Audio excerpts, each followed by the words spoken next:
Hi guys, this is Cassie or Cassandra with EW Farms. I have a pile of eggs that we couldn't sell, and it's not because we couldn't package them. Well, let me rephrase that. It's because we could not package them. They were cracked when we washed them, or when we candled them, we could see that there was some internal cracks, so they would be like a B grade, which you can use for liquid eggs, but we're not selling liquid eggs, we're selling shelled eggs. So we have a couple options. We can freeze dry them because we have a freeze dryer, or we can scramble them and freeze them. That's always an option. Or we can do what I'm going to do today, which is make a quiche out of them. So typically when we are washing our eggs, you'll see something along the lines of this. There's some cracked eggs. They get cracked, they get dropped, whatever the case. You know, sometimes the shells are super, super thin. These are duck eggs. But they crack and we can't sell them. So we've already, we've got them. So what we do is we set them aside for our personal use. And most of the time we can manage to get through and eat all of the eggs. Well, right now I'm looking at 4 cartons of eggs and a bowl of eggs of stuff that we should be eating. So what I'm going to do is I'm actually going to sort through the eggs, and the ones with really obvious cracks, I'm going to go ahead and mix them in a bowl with some other ingredients to make a quiche base. So we don't make a crust quiche, we make a crustless quiche. And so it'll basically be the eggs, it will be some of our goat's milk, and we have some powdered walking onions, the green parts, and I'll probably throw some garlic in. We bought some mustard greens and asparagus at the farmer's market today, and I have some tomatoes and onions. So that will probably be what our quiche ends up being. So I'll kind of bring you back in as I'm looking at things and doing stuff, and we can kind of see, cook together with the pauses, of course. So that being said, obviously things that look like this, I'm going to use. Now, you may not be comfortable using that in your kitchen. That's okay. This is my kitchen, and I am comfortable using these in my kitchen. So I'm going to sort through those 4 boxes there in this bowl. I'm going to keep the ones that have the maybe not so obvious cracks. When we were candling them, we could see the actual cracks on the inside of the shell. I'll keep those. I'll put them back in the fridge because for our eating, so that we can use them another day. All right. So we had a question come up today at the farmer's market. What's the difference between a duck egg and a chicken egg? Well, the obvious answer is one's laid by a duck and one's laid by a chicken. But the not smart-assy answer is, let me show you. At the top of your screen here, these are 2 chicken eggs. These are 2 duck eggs. And it's sitting on my wooden cutting board, but I want you to notice the difference in the albumin color for the chicken eggs. If you look, it's more yellowish, okay? Now for the duck eggs, it's very clear, okay? Now when I cook, if I were to fry these duck eggs, this will be a very, very white, the white part of the egg, right? It'll be extremely white, very white, and it'll be thick. These ones will be less white, and they won't be as thick. So I'm going to scramble all this together, but I did want to show you one of the differences between the eggs. And you can very clearly see where the duck eggs and the chicken eggs are stopped. The difference there between the two. So, this is a oranger color than this one, but these are both duck eggs. And this is more yellow. These are from our chickens here. So that's one difference between duck eggs and chicken eggs. All right, guys, here's another example of just something that we wouldn't sell. If you look at the top of this egg right here, it's really kind of rough, almost sandpapery feeling. And the egg is shaped a little oddly. So we have a couple of these. Here's another one.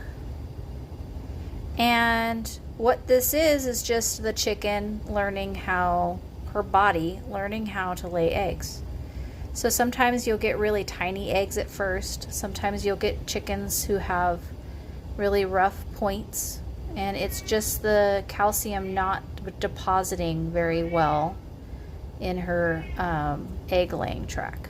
These are perfectly fine. We'll eat them, but we wouldn't sell them. Okay guys, so this is our freeze-dried walking onions. It's just basically a powder. It's like onion powder. So I will add that to this. Here's our goat's milk, and I've got garlic and onions and tomatoes. So those will go in diced. I am going to saute these along with our mustard greens, and I might save the asparagus for another night, or I might get my little griddle out and grill these to go alongside. Ooh, that sounds like a good idea. I'm gonna do that. Well guys, I probably am one of those people who just cooks by instinct. So that was about one of these sprinkled over, maybe another half. You could see that it's starting to rehydrate here. And then I poured in milk. So I am not always the measure and follow the recipe kind of person. In fact, I always get teased by my family because I almost never follow a recipe. Even if I'm following a recipe, I add something or I tweak something. There's just always something a little different than the actual recipe. You know, maybe I want a little bit more vanilla that day, or you know, if I'm making rice, maybe I want garlic in my rice, or you know, if I'm making beans or something, maybe I want some pork in my beans, or maybe I want bacon in my beans, or you know, whatever it might be. Anyway, this is probably about 7, maybe 8 eggs. Maybe not that many. Maybe like, no, it's probably about 7 or 8 eggs. Sorry, the phone's shaking because I'm whisking. We'll come back. All right, so sorry for all the little shenanigans there. I was just thinking that actually one of the, like a really good topper for this quiche would be some microgreens. And if our cards, I don't know, what do you want to say? If our luck goes the right way, if our cards are played right, we will have some microgreens at the Ottawa Farmers Market next week.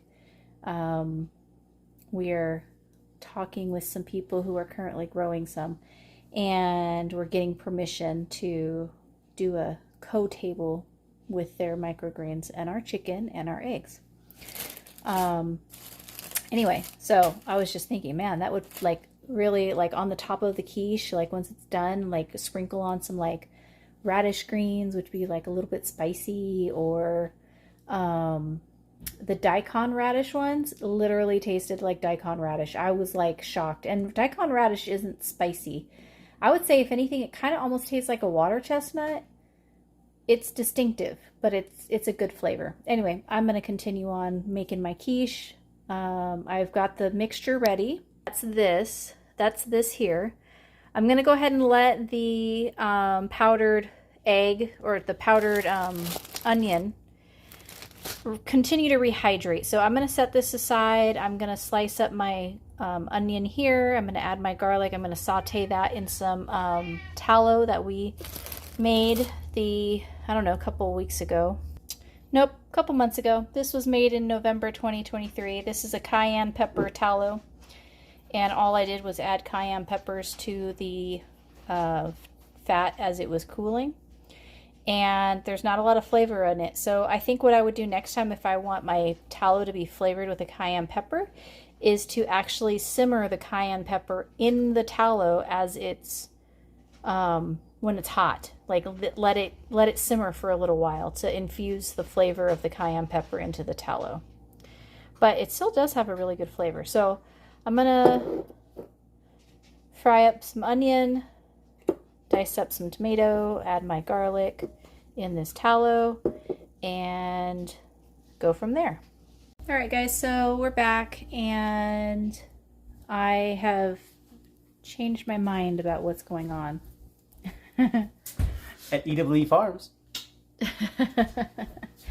I'm still going to do a quiche, but it is going to take like 40 minutes to make, to cook through, and it's 8 o'clock, and we're hungry. So I'm going to still saute everything up, but I'm going to do more of like a scramble for dinner, and we'll have the quiche for breakfast, lunch, and dinner tomorrow. Yum! So, Are you putting some duck eggs in there? Yeah, there was duck eggs in there. Super! So anyway, let me show you where I'm at. I have some tallow heating here. I tallowed my pie pan so that the quiche hopefully won't stick to it. We've got the asparagus rinsed and ready to start going onto our griddle. So next, what I'm going to actually do, because the asparagus I don't think will take very long, is I'm going to cut up my veggies and toss them in my little pot that I have going and heating instead of a pan, because I didn't want to get out a big pan today, so I'm going to saute in a pot. Alright, we'll be back soon. Alright guys, so we're back again. Update. The purple asparagus, as you cook it, turns green. So even though it's purple on this side, it's now green. Okay, that's not a good example. But it'll be green on the other side. Same thing happens with purple green beans. I don't know if you've ever had purple green beans, but whatever the chemical is in them that makes them purple when they're growing, it turns green when you're cooking. See? These are really hot. I should be using tongs. I almost wonder if the purple's like a sunburn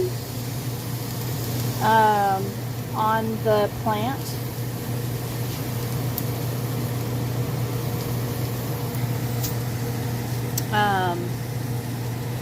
I don't know. I don't know if it's just a chemical thing. I also added some sausage to this pot and some mustard greens. And then we're almost ready to start putting it all together. Like I said, I'm going to make more of a scramble for dinner tonight, and then that will end up being the quiche for tomorrow. So I may end up adding some more eggs to that to make it work for that pan over there. Anyway, we'll see you soon. Alright guys, that did not take very long. So next steps, I'm going to put some of this mixture, which is the meat and the greens, in here. I'm going to put some of this in here, and then I'm going to pour over the egg mixture in here. You don't mix it, so you're just going to put your ingredients one at a time and whatever, you know, like in a little layer, and then your eggs you just kind of pour over and try not to get it, you know, to move everything. And then last but not least, I'm going to add some of our Monterey Jack that we've made here at the house. Clearly it did not last to June, over the top of it, and then I'll put it in the oven to start to bake. And obviously I'm not going to use all of the mixtures because I want to have some for dinner tonight.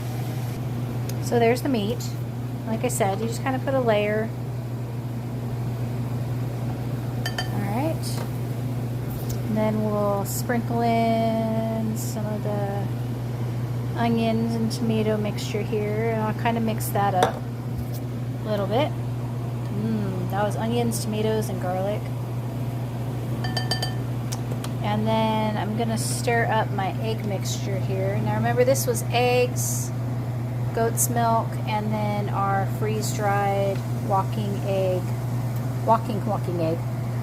onion greens. So I'm not worried about the raw egg on that spoon because I'm going to use that spoon in my pot right over there to make our dinner for tonight. So if you just pour it all in one spot, it's going to move everything around. You don't want it to move everything around. Sorry, that was like super close. Here we go.